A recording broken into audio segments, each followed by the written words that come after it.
महाराज जी उपदेश देते हैं कि बच्चों को संस्कार देना चाहिए। जिसमें संस्कार होता है वो सब कुछ कर लेता है, और जिसमें संस्कार नहीं होते हैं वो किसी काबिल के नहीं होते हैं। तो सुनिए महाराज जी के प्रवचन।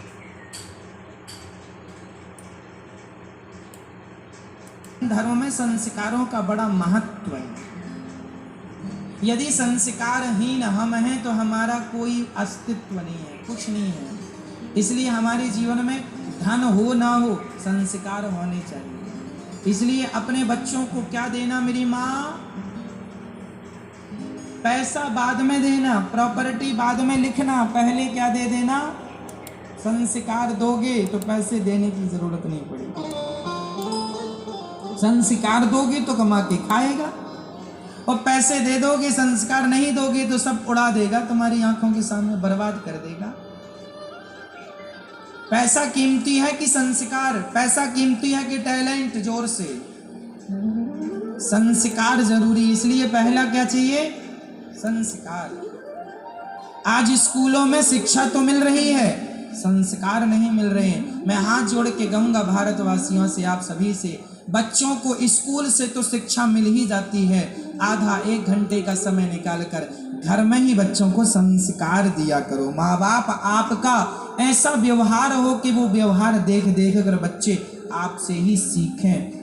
आपके बच्चों को उदाहरण किसी और का ना देना पड़े। बच्चों से कहा जाए कि धर्मात्मा कौन है, तो बच्चों के सामने बाप का नाम आ जाए। मेरे पिता जैसा धर्मात्मा कोई नहीं है। बाप ही क्यों ना बच्चों का आदर्श बन जाए, माँ ही बच्चों की गुरु क्यों ना बन जाए, माँ ही बच्चों की आदर्श बने।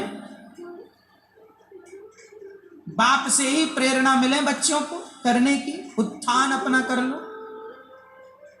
लेकिन आजकल के बच्चे और आजकल के माँ बाप बच्चों को क्या शिक्षा दे रहे हैं, क्या पढ़ा रहे हैं? भिखारी और भिखमंगा बनाने के रास्ते पर चला रहे हैं। हाँ, गलत है। आज पढ़े लिखे लोगों को भी हमने दहेज मांगते देखा है।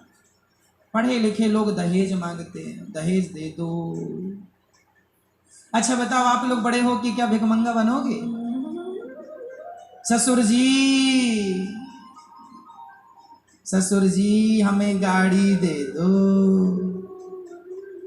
हमारी तो औकात है नहीं खरीदने की, हमारे बाप के पास भी नहीं है, और हम तो खानदानी भिखमंगे हैं, मांग मांग के काम चलाते हैं।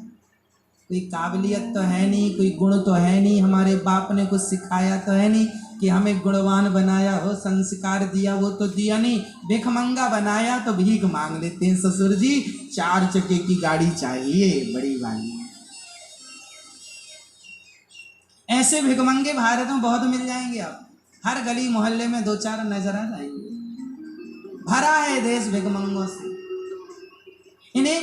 इन्हें लिखवाना चाहिए अपने घर के बाहर, भिखमंगे का घर यही हो। तो लिखवाने में शर्म किस बात की?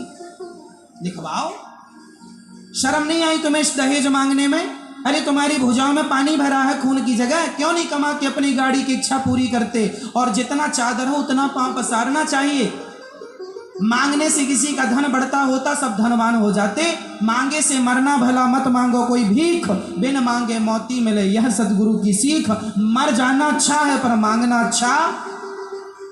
बच्चों को इतना योग्य बनाना, मेरी माँ पढ़ा लिखा कर इतना योग्य बनाना कि उन्हें किसी के सामने हाथ पसारने की जरूरत ना पड़े। वो अपने योग्यता के बल पर, अपनी काबिलियत के बल पर, अपने संस्कारों के बल पे गाड़ी बंगला जो चाहिए सब अपने बल पे बनाओ ना। क्या भीख मांगने खड़े हो गए?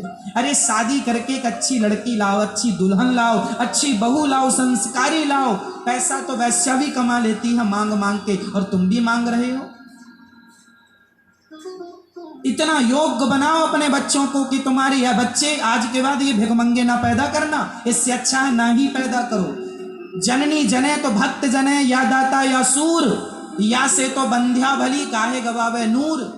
अरे पैदा ही किया था तो शेर पैदा किया होता, गीदड़ों से देश को भर दिया।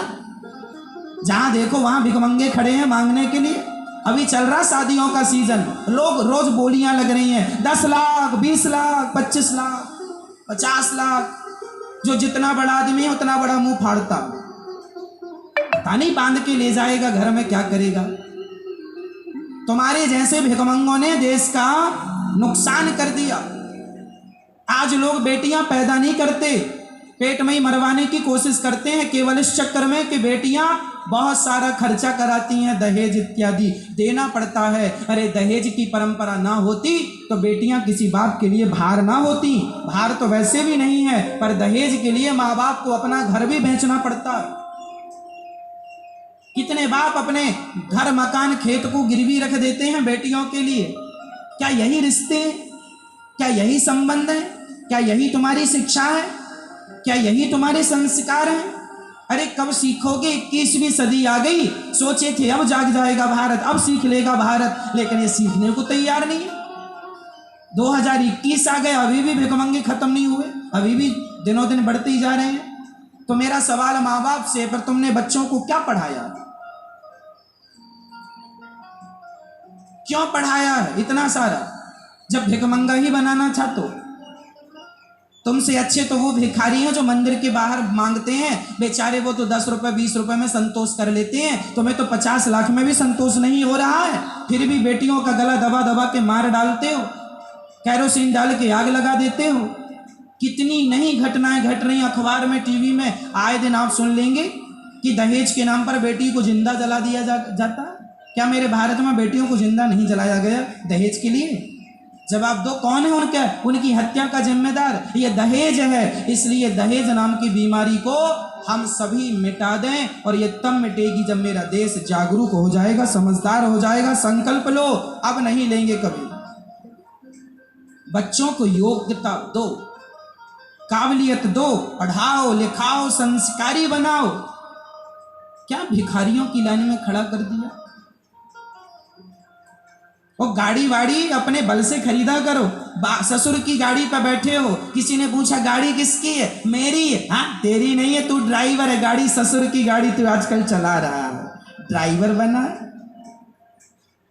तुझे शर्म भी नहीं आती? हाँ? दूसरों की गाड़ी में बैठ के चलता है।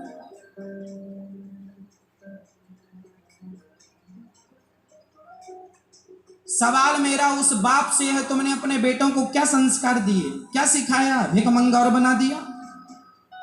दहेज मांगने वाले अपनी पत्नी की इज्जत, पत्नी की नजरों में वो बिल्कुल गिरे हुए होते हैं। अरे राम राम राम राम राम राम। वो लड़की सोचती होगी कैसे भिखमंगा से मेरे पिता ने शादी कर दी। मंडप के नीचे शुरू हो जाता है, ये दे दो वो दे दो। अब तो ठीक है, पहले के लोग मंडप के नीचे चैन दे दो, लो इसको चैन पहनने की शौक, मार एक थप्पड़ इसको, चैन उल्टा लटका उसको, मिर्ची का धुआं दो, चैन चाहिए तुझे, ले चैन। गाड़ी दे दो, गाड़ी। हाँ,